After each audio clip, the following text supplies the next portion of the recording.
Price Lord. வார்த்தை வார்த்தையின்படி தான் வாழ்க்கை. ஏசாயா 38:19 நான் இன்று செய்கிறது போல உயிரோடு இருக்கிறவனே உம்மை துதிப்பான். தகப்பன் பிள்ளைகளுக்கு உமது சத்தியத்தை தெரிவிப்பான். ஆமென். இதனால இதை பார்த்துட்டு இருக்கிற நீங்க விசேஷமா தகப்பன்மார்களுக்கு, பெற்றோர்களுக்கு ஒரு நல்ல ஒரு ஆண்டுடைய வார்த்தை பாருங்க. உங்க பிள்ளைகளுக்கு நீங்க எதையோ போதிப்பீங்க. நல்ல வேலைக்கு போகணும், நல்லா சம்பாதிக்கணும், படிப்பாங்க, இல்லைன்னா வேலை பார்ப்பாங்க. அவங்களுக்கு நிறைய ஆலோசனைகளை கொடுப்போம். ஆனால் ஒன்றை மறந்துடுவோம். என்ன அப்படின்னா, ஆண்டோடைய சத்தியத்தை, அதாவது வார்த்தையை போதிக்கிறத மறந்துடுவோம் பாருங்க. இதனால எசேக்கியா ராஜா ரொம்ப அழகாக எழுதி வச்சிருக்கிறார்.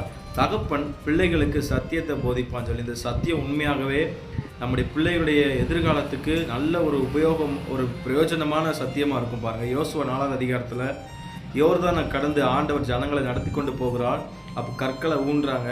அப்போ பிள்ளைகள் நாளைக்கு இந்த கற்கள் எப்படி வந்தது, ஏது, எதற்குன்னு கேட்கும்போது உண்மையாகவே இந்த கல் தான் இஸ்ரவேல் புத்திரருக்கு ஒரு அடையாளம் அப்படின்னு சொல்லுங்க அப்படின்னு சொல்லி யோசுவா அங்கே உள்ளவங்களுக்கு சொல்லி கொடுக்குறார் பாருங்கள். அதே போல் நீங்களும் உங்கள் பிள்ளைகளுக்கு, தகப்பன்மார்கள் பிள்ளைகளுக்கு சத்தியத்தை போதிங்க. ஆண்டவர் உங்களுக்கு செஞ்ச அற்புதங்களை போதிங்க. ஆண்டோடைய வார்த்தையை போதிங்க.